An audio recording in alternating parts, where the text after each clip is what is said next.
When cleaning your socks, there are a few key points to keep in mind. If using a washing machine, turn the socks inside out and wash them on a gentle cycle.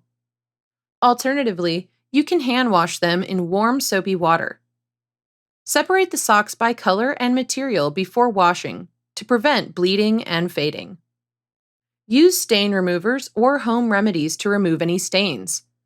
For hand washing, fill a sink or bathtub with cold soapy water and swish the socks around. Soak them for a few minutes before rinsing them out. Afterward, flip the socks right side out and press the water out with a towel before hanging them to dry. If you need to dry them quickly, use a gentle cycle in the dryer. Finally, fold or roll each pair together and store them in a designated sock drawer to keep them organized.